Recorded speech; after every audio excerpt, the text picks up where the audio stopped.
신학 박사하고 다 했잖아요. 그러니까 그게 나쁘다는 게 아니라 또 실력도 좋은 분이지만 좀 겸손할 필요. 개척을 처음 할 때부터 그렇게 빗가벌짝하게 한 분인데 지금 가족하고 같이 집에서부터 눈물로 기도하면서 개척하는 분들의 심정을 정말 아냐고요. 정말 내 전세금을 빼야 되나? 저도 지금 이제 공간 오는데 전세금을 빼야 되나?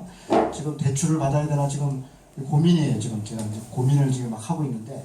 그런 거 한 번도 안 해본 분이 정말 정말 제가 안타깝더라고요. 그래서 제가 사회를 보다가 목사님 교회 성장이 물론 중요하지만 또 우리가 당연히 성장을 해야 되지만 성장이 꼭 숫자만이 아니라 질적인 성장이 있는 거 아닙니까? 성숙이 중요한 거 아닙니까? 내 신자가 10년, 20년 신앙생활 했는데 그가 얼마나 하나님을 닮아가는가, 예수님을 닮아가는가, 그게 우리에게 보람이지 않겠냐. 윌리엄 캐리는 인도에서 평생 있는데 한 명 전도했다나 한 명도 못 했다나 그래도 우리가 그 윌리엄 캐리를 정말 우리가 선교의 아버지라고 말하지 않냐. 몇 명 했냐, 그게 정말 그렇게 중요하겠냐. 이렇게 얘기했더니 이분이 이제 그때 깜짝 놀라서 좀 정정하시더라고요. 그리고 왜 다 분위기가 안 좋으니까 썰어가지고 기분 되게 나쁘더라고요. 그런데 교회가 꼭 성장했다고 해서 좋은 교회론을 갖고 있다. 그렇게 볼 수 없습니다. 정말 성숙했는가. 그 두 번째로 제가 얘기했던 게 이제 얘기하는 게 건강한 작은 교회의 건강함은 뭐냐. 말하고 그 건강하다는 게 뭐냐. 저는 일단 네 가지로 제안을 해요. 첫 번째는 공동체성이죠. 그건 뭐 우리가 다 아는 거죠. 아까 말씀드린 것처럼 가족인 거예요. 공동체는 신앙과 삶을 나누는 곳인데 옆 사람이 누군지도 모르는 건 공동체일 수가 없죠. 진실한 공동체인데 근데 문제는 오래된 교회고 시골 교회고 또 옛날 교회일수록 공동체성이 더 좋아요. 대체적으로는.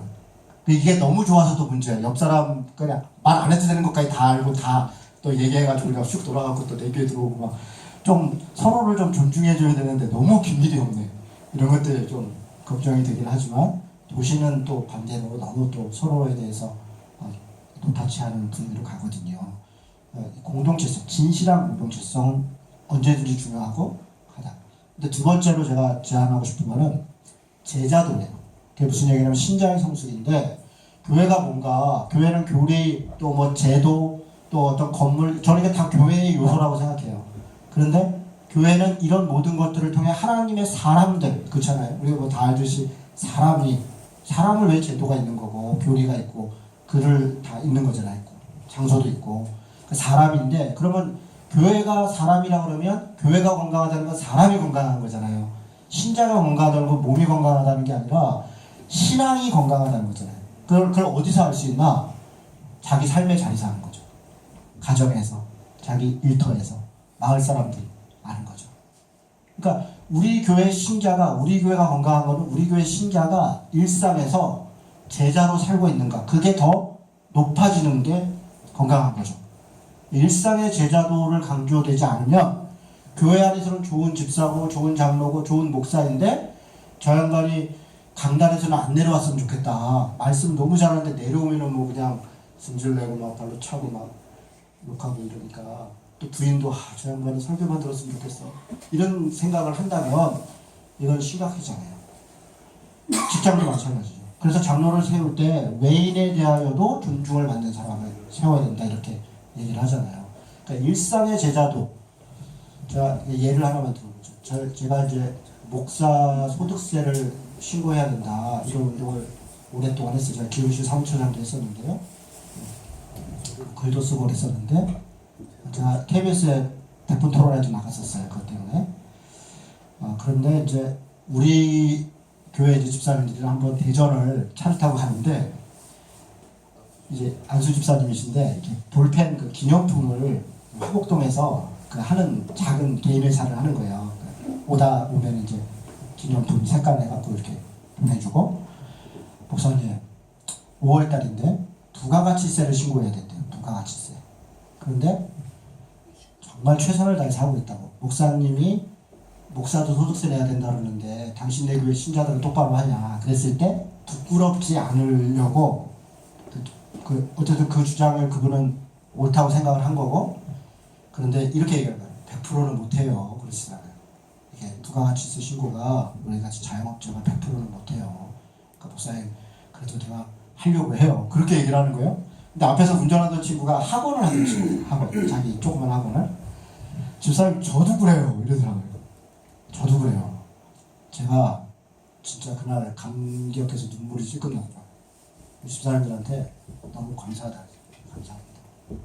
그러니까 제가 틀릴 수도 있지만 어쨌든 목사가 하나님의 뜻이고 옳다라고 주장했던 어떤 것을 지키려고 자기 삶의 자리에서 애쓰는 거잖아요. 제가 진짜 고맙더라고요. 진짜 고맙습니다. 네, 정말 고맙다. 그래서 조금 약간 보람이 좀 느껴지더라고요. 아, 목회를 하는 게 이런 맛이 있구나. 이런 생각이 들더라고요. 그러니까 일상에서 신자가 신자답게 살려고 애쓰고 거기에 또 하나님의 도우심들을 막 경험하고 그리고 또 교회에 와서 서로 또 위로하고 우리가 잘 못하니까 또 격려하고 이게 건강한 겁니다. 세 번째는 공동체를 너무 강조하다 보면 우리만 아는 건데 지역의 교회는 저는 지역교회라고 생각해요. 교회는 우주적 교회라고 우리가 얘기하지만 군포에 있는 갈릴리 교회는 군포를 위해서 보낸 거예요. 요 동네를 위해서. 저는 인천 그 소래포구 근처 거기가 논현동인데 남동공단 거기에서 이제 교회를 개척하거든요. 그러면 제 1차적 관심은 우리 동네에 해야 되는 거예요. 지역에 보내시고 지역에 있는 사람들의 영혼과 그들의 필요에 관심이 있는 건데 많은 목사님들이 너무 큰 교회를 생각하니까 우주적으로 생각하고 지역과 네트워크하고 연결하는 거에 너무 소홀한 거예요. 이웃을 사랑하는 게 신자를 서로 사랑하는 것처럼 우리 지역에 있는 이웃을 사랑해야 되는 거죠. 이게 저는 공공성이다. 공공성이 별게 아니라 지역교회가 지역에 왜 보내심을 받았는가, 지역에 어떤 역할을 하고 있는가, 지역 사람들과 어떻게 함께 나누고 있는가, 이게 저는 건강성이라고 해요. 왜냐면 독립된 섬처럼 지역 사람들이 저 교회 언제 나가거나 말거나 관심도 없고 이런 것은 참 비극적인 거죠. 그리고 지금 도시는 뭐 교회가 있고 없고 큰 차이가 없지만 특히 시골 마을 같은 데는 더 하잖아요. 들어올 때 어렵게 들어왔지만 10년, 20년 지나 보니까 참 우리 지역에 너무 소중한 곳이다. 이럴 수 있으면 얼마나 좋겠어요. 이런 지역의 교회는 지역교회다. 그러니까 지역교회라고 하는 인식이 없으면 우리가 자꾸 큰 교회를 생각합니다. 큰 교회. 건강한 작은 교회는 지역교회를 지향하는 거예요. 그리고 시대적인 아픔을 위해서 다른 교회들과 네트워크에서 함께 또 불의한 것에 저항하고 시대적인 하나님의 뜻에 반하는 것이 있으면 얘기를 할 때는 개교회가 할 수는 없으니까 그게 이제 교회 네트워크 차원에서 하는 거죠. 마지막으로 네 번째는요, 공교회성이에요. 제가 아까 계속 말씀드리는 게 교회가 건강하다는 거, 우리 교회가 너무 크고 우리 교회는 너무 좋아요. 그런데 공교회성을 무너뜨린다는 건 있을 수 없어요.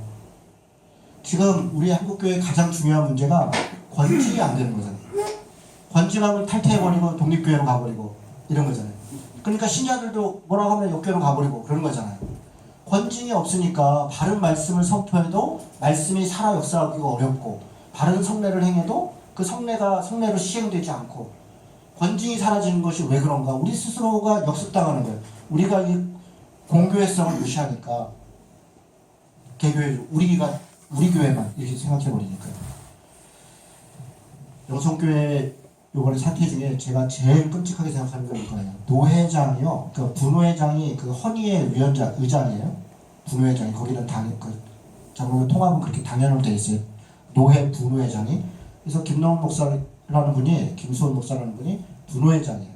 그래서 영성교회 세습에 대하여 이 헌의가 올라왔어요. 그리고 통합 측에는 세습 금지법이 있어요. 그래서 헌의장으로서 헌의회를 열고 반려시킨 거예요. 그러니까 명성교회가 통합안을 제안한 거를 반려시켰어요. 그러니까 승인하지 않은 거죠. 그랬더니 그리고 노회를 딱 열었는데 어떤 일이 벌어졌냐. 명성교회가 그 노회장에서 정치부에다가 그 헌의 부의 노회장이 헌의의 의장이 불법적으로 이걸 받지 않았다. 그렇게 고소를 했어요. 뭐 고소할 수 있죠. 자기가 억울하니까. 그런데 딱 그렇게 하는 순간 그 다음에 어떻게 했냐. 옆에 있는 목사님들이 그 헌의의 의장이 거기는 분회장이 바로 당연적으로 노회장이 되는 거예요. 그게 법이 그렇게 돼 있어요. 노회법이. 그분이 이제 바로 바톤 받아서 노회장이 돼야 되는데 지금 법적으로 제소가 됐으니 이걸 조사해야 됩니다. 그걸 기다리기 위하여 김아무개 목사님이 노회장 되는 것을 보류하고 그게 소명될 때까지 무효화시키고 여기서 우리 노회를 파할 수 없으니 노회장을 즉석 투표로 뽑읍시다 이렇게 제안해버립니다. 그랬더니 그게 무슨 말도 안 되는 소리냐 그랬더니 말도 안 되는 소리 왜 안 되나 그러고 자기들끼리 하니까 몇 명이 이제 화나니까 나갔잖아요. 나가면 나가지 뭐 그러고 남은 사람들끼리 추천해가지고 명성교회가 추천한 사람 노회장으로 해갖고 명성교회 합병 승인안 통과됐습니다. 의견을 받으면 이게 내용이에요. 이런 일은 왜 가능해요? 명성교회니까. 큰 교회, 명성교회가 그 100몇십 명 되는 총대원들 중에 그 거의 40~50명이 명성교회 장로와 목사들 그 밑에 그 네트워크되어 있는 교회들이에요. 그 노예가. 그리고 이번에 광성교회 그 기도원을 사면서 광성교회 사람들이 또 한 30~40명 돼요. 그래서 70~80명이 딱 단합해갖고 그냥 또다시 교원이에요. 광성교회 그 기도원이 30억 정도 되는 걸 50억에 사줬어요. 그러니까 제가 이 말씀드리는 거는 공교회성을 무너뜨려 없다고요. 공교회성. 큰 교회가 총회장, 노회장 다 한 분이 그냥 날려버렸어요. 우리 인천에 율목감리교회라고요. 굉장히 유명한 교회가 있어요. 그 문화재급 교회예요. 감리교는 유지재단에 재정이 들어가 있잖아요. 그래서 개교회가 매매할 수가 없어요. 그런데 어떤 일이 벌어졌냐? 그 율목교회가 교회를 매매하고 다른 데로 옮겨갔어요. 드림 어쩌고 교회로 이제 갔는데 30억을 더 준다고 3억을 더 준다고 13억을 더 준다고 하나님의 교회에다 팔았어요. 하나님의 교회. 지금 하나님의 교회 간판에 붙었어요. 근데 이게 좀 유지되면 불가능하잖아요. 이게 오래된 교회니까 원로 목사가 다 거기 지방회장도 하고 다 그러니까 짬짬이 다 돼 있으니까 나중에는 이제 끝까지 주저하니까 그때 당시 지방 그 감리사에게 당신이 그 13억 물어낼 거야? 이러고 이제 협박한 거예요. 안 그러면 이거 유지재단에서 책임지라고. 그리고 계약을 해버렸어요. 땅을. 그리고 여기 파토나고 유지재단에서 알아서 해. 이렇게 했고 그냥. 그냥 승인을 줘버렸어요. 다 알고. 이게 정말. 그게 근데 작은 교회가 배째라고 나 계약했으니까 알아서 해줘야 한다고 해줘요? 안 해주지. 큰 교회로 영향력 있는 목사니까. 공교회성을 무너뜨리면 교회의 거룩성이 훼손된다는 건 비극적인 거예요. 지금 우리가 그러고 있어요. 그래서 교회가 건강하다는 것은 공동체성과 제자도와 그리고 공공성과 공교회성을 건강한 것이다. 그걸 우리 스스로 한번 체크해 봐야 된다는 거죠. 시간이 많이 가서 마지막으로 하나 더 얘기할게요. 그럼 작다는 거 뭐냐? 아니 어차피 다 작은 교회인데 자금에 대해서 두 가지만 제가 책에 써놨는데요. 일단 최소를 얘기를 하면 왜 최소를 얘기하려면 많은 분들이 제가 작은 교회를 얘기하면 그냥 가정교회를 생각해요. 또 목사 없는 교회 뭐 이런 게 저는 그렇게 생각해요. 전 동네 평범한 보통교회. 근데 동네 평범한 보통교회는 그냥 신학적으로도 바라야 되지만 그냥 일반적인 얘기하면 지속 가능해야 돼요. 그러면 교회가 지속 가능하려면 딱 두 가지를 해결해야 돼요. 첫째는 사용료를 내야 돼요. 공간 사용료를 낼 수 있어야 돼요. 너무 또 세속적으로 얘기하는 신학적으로 뭐 영성이 그런 거는 제가 볼 때 기본이고 그건 각자 알아서 하시고 달세 못 내면 안 되는 거예요. 달세를 낼 수 있는 만큼의 인원이 있어야 돼요. 그 다음에 두 번째는 목사 월급 줄 수 있어야 돼요. 생활비. 목사 생활비를 3년은 버텨도 생활비가 계속 안 되면 3년부터 목회 못해요. 그러니까 그게 현실이죠. 그럼 어느 정도가 돼야 그게 가능하냐. 도시에서는 뭐 시골도 마찬가지인데 원래 80년대 조사한 게 있어요. 우리가 뭐 목사들 다 알아요. 예를 들어 어느 교회가 내년 예산이 얼마야? 1억이야. 그럼 우리 청장년 70~80명 되겠구나. 이렇게 다 알아요. 그렇죠? 그럼 그래요. 내년 예산 1억이면 청장년 70명, 80명쯤 되는 거예요. 내년 예산 2억이야. 그러면 한 150명쯤 되겠구나. 이렇게 되는 거예요. 100명 뭐 아니면 100에서 150명 되겠구나 이렇게 되는 거예요. 이게 무슨 얘기냐면 소득 수준과 거의 관계없이 평균으로 보면 1인당 1년에 낼 수 있는 헌금이 옛날엔 100만 원, 80년대 100만 원이었어요. 신자 한 명이. 청년 부부는 2명. 지금은 150만 원에서 200만 원, 도시는. 지역에 따라서 좀 다른 거죠. 150만 원, 150만 원이라고 치면 예를 들어 50명이면 6,500만 원이에요. 6,500만 원이면 이 50명이면 아이들까지 70명이에요. 아이들까지 70명, 80명, 만명. 이 정도 되려면 이런 군포 지역에서는 월 한 100만 원쯤 들어야 돼요. 많으면 150 정도. 그러면 1년에 1,500 정도는 공간 달세로 나가야 돼요. 1,500 정도. 목사 연봉을 최소 2,000에서 3,000 정도. 2,3,000원 받아야 생활이 될 거 아니에요. 그러면 4,500. 이거 꿈 같은 얘기죠. 어디 가서. 근데 기본적으로 이렇게 생각해 보죠. 그럼 4,500 정도, 아까 제가 6,500이라고 했잖아요. 그리고 한 1,000만 원 정도는 내부 교육과 교재 비용으로 사용돼요. 청장년이 한 30명. 그래서 30명이면 그냥 제가 용어가 잘 생각 똔똔이라고 부르는데 그러니까 맞는 거고 50명 되면 그래도 어디 성교라도 한 군데 할 수 있어요. 저는 그 정도면 행복해요.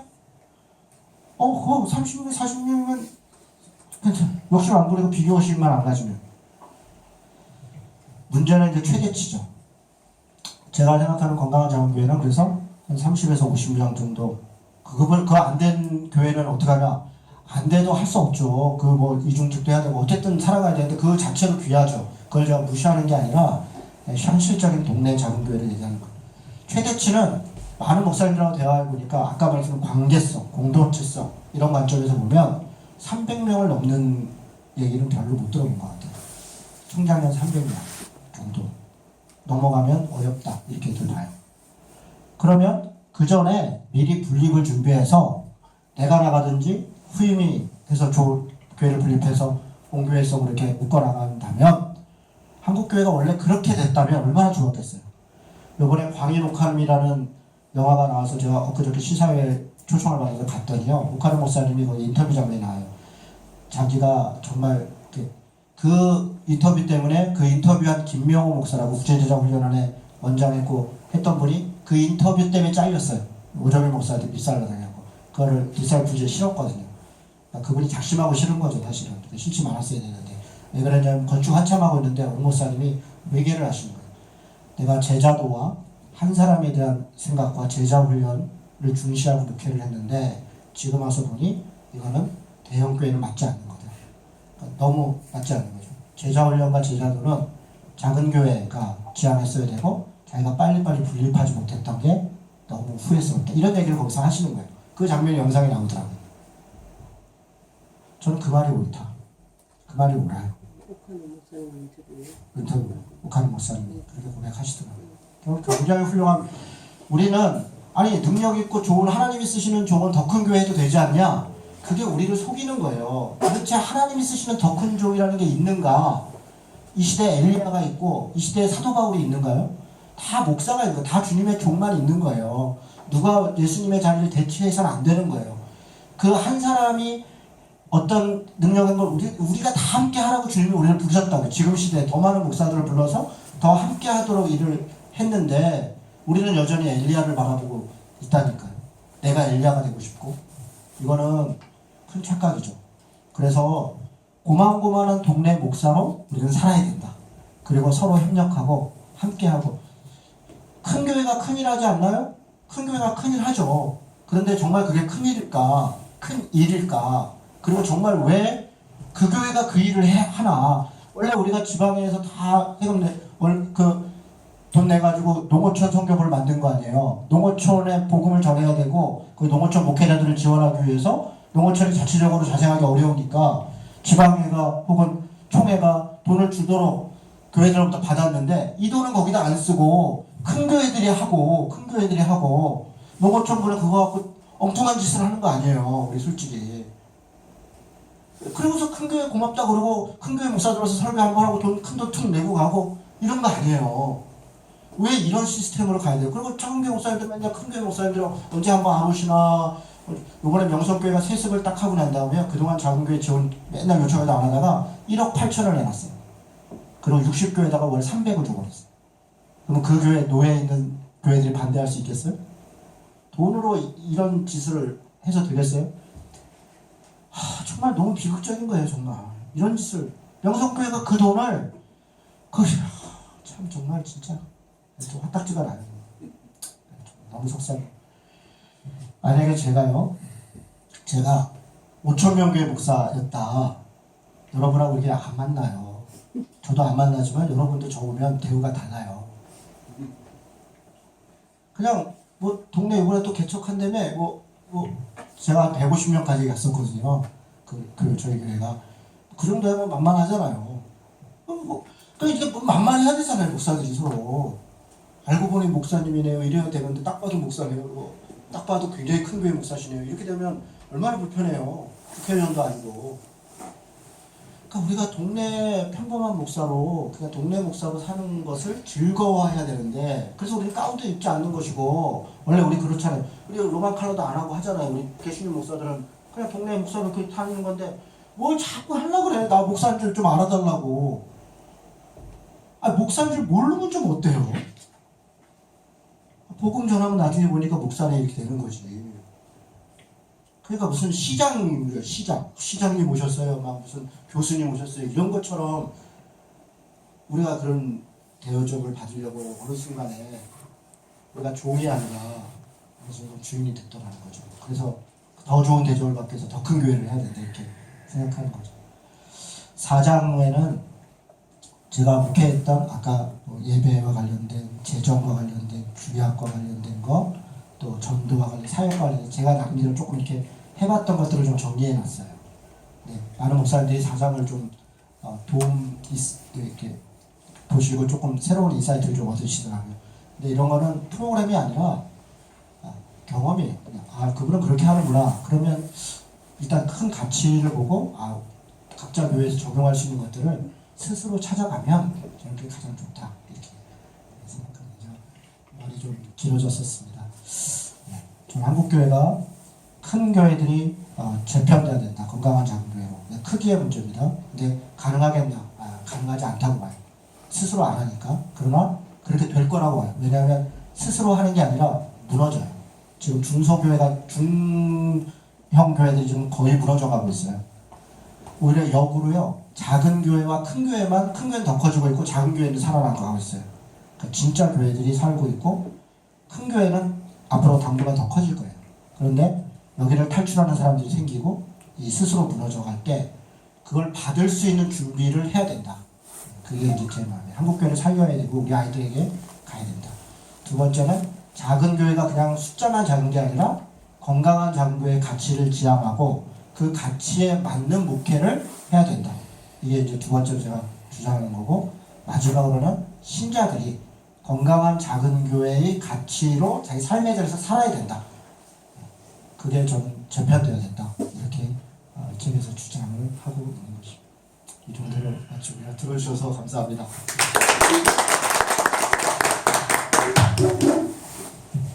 감사합니다. 예. 아이들 소리죠, 목사님? 네. 또 쿵쿵쿵쿵 거리고 화면도 막 흔들리는 거 보니까 아이들이 끝나고 왔구나. 그래서 쿵쿵 소리 보고 오히려 저는 마음이 좀 즐겁더라고요. 아이들이 더 살아있고 더 신나게 다니면서 뭔가 움직이는 교회다라고 하는 그런 생각이 들었습니다. 예, 우리 이준호 목사님 책에 대해서 또 작은 교회에 대한 생각에 대해서 말씀을 해주셨는데 또 아까 또 최영경 목사님도 말씀해주고 계셨는데 질문 받고 또 질문뿐만 아니라 뭐 자기 생각이나 또 의견 있으면 이 자리에서 좀 같이 좀 나누는 시간이 있었으면 좋겠습니다. 네, 제가 좀 말씀 좀 나눠볼게요. 예. 구리원곡교회 김동민 목사입니다. 제가 이 책도 읽고 지금 목사님 강의도 들었는데 목사님 강의에 하나님의 역사, 성령의 역사, 구원의 은혜 받은 어떤 그런 내용이 하나도 없어요. 이게 좀 아쉽다고 생각을 했습니다. 그리고 또 한 가지는 뭐냐면 다른 것과 이 틀린 것은 다른데 다르다고 틀리다고 얘기하시는 것 같아요. 달라서 틀리다. 그래서 어떤 우리가 교회 갱신 혹은 무슨 교회가 바로섬 이런 것들은 어떤 기준을 제시를 하셔야 되고 그 기준이 이제 성경이어야 되는데 그 제시하는 모든 것들 어떤 데이터라든지 방법론이라든지 이런 것들이 사회윤리학 혹은 시대적인 그 정치학 이런 걸로만 접목된다 이렇게 느껴졌어요. 이 책에도 기록이 되어 있는데 민주적 운영이 신본주의다 이렇게 얘기를 하고 있는데 여기에 전제가 빠졌습니다. 신본주의의 핵심은 뭐냐면은 성령 충만할 때 나타나는 거예요. 구성원들이 성령 충만할 때 신본주의가 나타나는 것이지 성령 충만한 사람들이 민주적으로 나갈 때 그게 민주적 운영이 되는 것이지 성령 충만하지 않으면서 민주적으로 나가면 그게 바로 인본주의로 빠질 위험이 있는 것입니다. 또 한 가지는 그러면은 민주적으로서 어떤 그 가치, 어떤 그 결정을 해 나갈 때 기준이 없다라고 하는 것입니다. 무조건 민주적이다. 무조건 민주적의 핵심의 오류는 뭐냐면 다수가 잘못했을 때 어떻게 제동하느냐가 문제인데 그러한 오류에 대한 것은 하나도 없이 민주적인 운영이 신본주의다. 이렇게 오류가 있지 않나 이런 생각이 듭니다. 그래서 민주적이라고 하는 것은 좋은데 이것이 그 특히 교회 안에서의 어떤 기준에 의해서 아무리 민주적이라고 해도 그 기준은 벗어나면 안 되는데 그런 거에 대한 얘기가 없다. 또 성경적으로 일천번제가 없다 이렇게 말씀을 하셨어요. 그리고 일천번제 뭐 그런 것들에 대해서 막 어떤 안 좋은 거를 하셨는데 이거는 학자들이 연구한 다양한 그 학설 중에 없다라는 학설이 있습니다. 그거는 맞아요. 그런데 일천번제가 있다라고 하는 게 틀리다고 얘기하는 거는 저도 틀리다고 생각을 합니다. 그 원인 중에 하나가 뭐냐면 역대상 24장 이하에 보면은 이 사울 임금이 제사장들 85명을 죽여요. 그리고 다윗 시대를 넘어가면서 이 저기 역대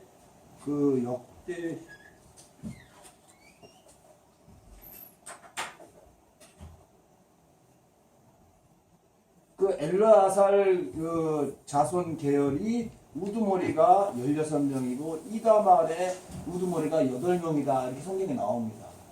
그러면은 한 가문에 10명이 제사장이라고 가정을 했을 때 이 총 24명이 240명밖에 없었다고 하는 것입니다. 그런데 목사님도 그 책에도 얘기했지만 번제라고 하는 거는 완전히 태워서 드리는 건데 완전히 태워서 드리는 거는 10시간을 태워서 드려야 되는 겁니다. 그러면 그 번제를 각을 뜨는 사람은 다 제사장이 각을 뜨는 건데 이게 최대한 아무리 많아도 240명이라고 치면 하루에 240마리밖에 못 드리는 거예요.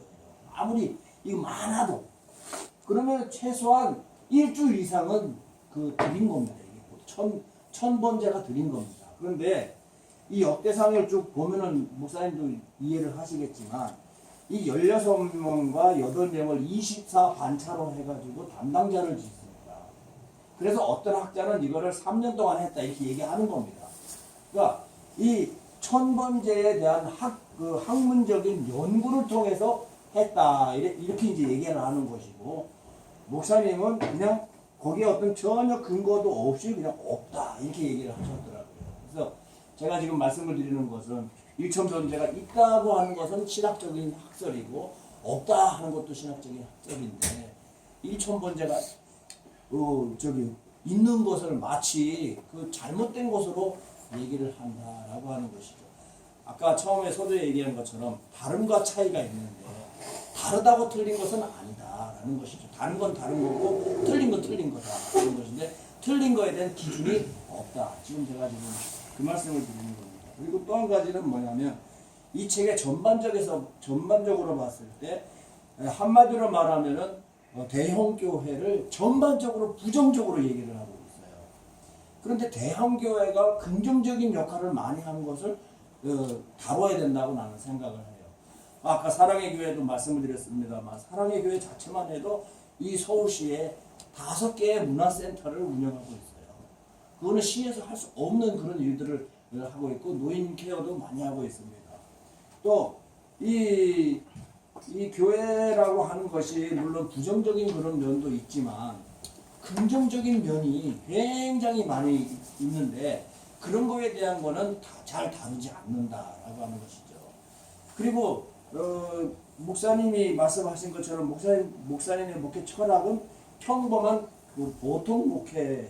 평범한 보통 목회. 이거라고 하는 거는 이게 이제 우리는 하나님의 소명이다 이렇게 얘기를 하는 것이고, 농촌으로 부르신 사람이 있고 선교사로 부르는 사람이 있고 문소로 부르는 사람이 있고 도시 목회로 부르는 사람이 있는 거죠. 그런데 이러한 목회의 어떤 그런 그 차이, 이런 차이를 가지고서 대형교회는 무조건 나쁘다 이런 시각은 잘못됐다라고 생각을 합니다. 목회를 들어선 이상은 목회의 핵심적인 소명은 영혼을 구령하는 것이고 십자가의 복음을 증거하는 것인데, 목사님 책 전제 자체가 뭐라고 말씀하고 있냐면은 부흥의 시대는 끝났다. 이젠 재편의 시대다. 이렇게 시각이 기준이 성경적이지 않다. 나는 이렇게 생각을 합니다. 그리고 아까 전에도 그 여러 예를 말하면서 외국 사람들은 대형 교회를 보면 신기해한다. 그렇지 않습니다. 역사적으로 보면은 대형 교회는 늘 있어 왔어요. 휘필드 목사님이 목회를 할 때 그 교회 제일 큰 교회였고, 스펄전 목사님이 목회를 할 때 그 교회에서 제일 큰 교회였고, 에드워드 목사님도 그 교회에서 그 지역에서 제일 큰 교회 목사였어요. 아까 전에 목사님이 수업에 뭐라고 말씀하시냐면, 과거는 교회 깃발만 꽂으면 부흥한다. 그건 잘못된 전제라고 봅니다. 지금 살아남은 교회가 대형 교회로 된 것이고, 그때도 교회가 많이 세워졌고 많이 없어졌었어요. 근데 그 교회가 성장하고 차별화되기 위해서 굉장히 노력한 그런 것들은 다 무시하고, 과거에는 그렇게 아무나 했으면 됐다 이렇게 생각하는 것은 그건 오류가 있다고 생각을 합니다. 그래서 제가 지금 말씀을 드리고 싶은 말은, 교회라고 하는 것은 영혼을 구령해서 성장시키는 것이 목적이고, 그러한 일들을 이루기 위해서 하나님 우리를 부르신 것이고, 대형 교회나 소형 교회가 협력적인 관계를 하는 것은 맞는 것이지, 그게 대형 교회는 무조건 잘못됐다, 소형 교회는 무조건 잘했다, 이건 저는 잘못됐다고 생각합니다. 목사님이 강의를 도중에 어떤 사람이 와서 자녀 교육이 어떻느냐, 자동차 파킹 공간이 어떻느냐 하면서 얘기했을 때 옆에 있는 교회를 소개시켜 줬다고 얘기하지 않습니까? 그러니까 작은 교회가 못하는 일을 큰 교회는 하는 것이고, 큰 교회가 못하는 것을 작은 교회가 해가지고 협력적인 관계를 하는 것이지, 큰 교회가 마치 적인 양 공격을 한다는 것은 잘못됐다고 생각합니다. 제가 그 목사님이 여러 말씀을 하셨는데, 좀 찬물을 끼얹는 것 같아서 죄송을 합니다. 예. 질문 다 하신 건가요? 아니 질문만 질문이 오래 길어지는 것 같아서 답변도 하셔야 될 것 같아서. 그래요. 알겠습니다. 예. 저는 강의 잘 들어주셔서 감사합니다.